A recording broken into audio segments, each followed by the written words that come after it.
Hi. To start with the recipe, first, let's marinate our 1 kilogram of beef. Mix it with 1 tablespoon of soy sauce and 1 tablespoon of lemon juice. This step is crucial because it tenderizes the beef and infuses it with flavor. Let it sit for about 30 minutes. You'll know it's ready when the beef has absorbed most of the liquid and has a slightly darker color. Now, heat 2 tablespoons of vegetable oil in a large pot over medium heat. Add 3 cloves of minced garlic and 1 medium chopped onion. Sauté them until they're fragrant and the onions are translucent. This usually takes about 3 to 4 minutes. The aroma will be your cue that it's time to move on. Next, add the marinated beef to the pot. Brown the beef on all sides. This step is important because it locks in the juices and adds depth to the flavor. You'll know it's done when the beef has a nice brown crust, which should take about 5 to 7 minutes. Once the beef is browned, pour in 4 cups of beef broth and add 1 can of diced tomatoes, 14.5 ounces. Bring the mixture to a simmer. This is where the flavors start to meld together. You'll see small bubbles forming on the surface, which is your signal to proceed. Add 1 link of sliced chorizo to the pot. Let everything cook together for about 50 minutes. This allows the chorizo to release its oils and spices, enriching the stew. Stir occasionally, and you'll notice the broth thickening slightly as it cooks. Season the mixture with salt to taste.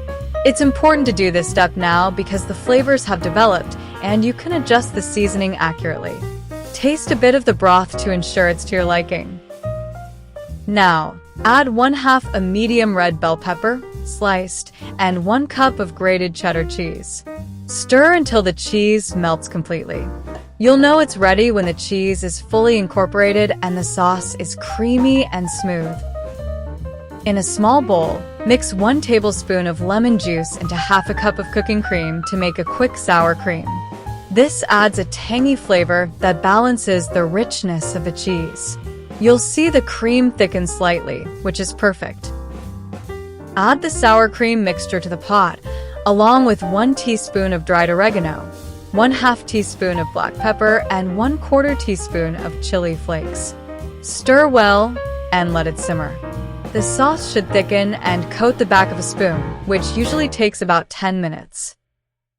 Meanwhile, pre-fry 1 cup of diced carrots and 1 cup of diced potatoes until they're golden. This step ensures they stay firm and don't turn mushy in the stew.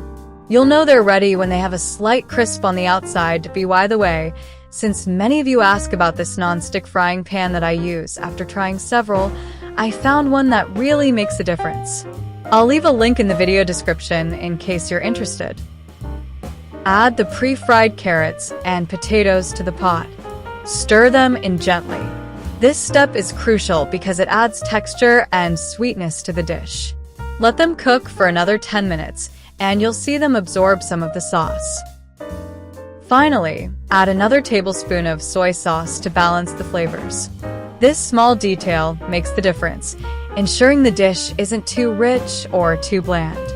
Taste again to make sure everything is just right.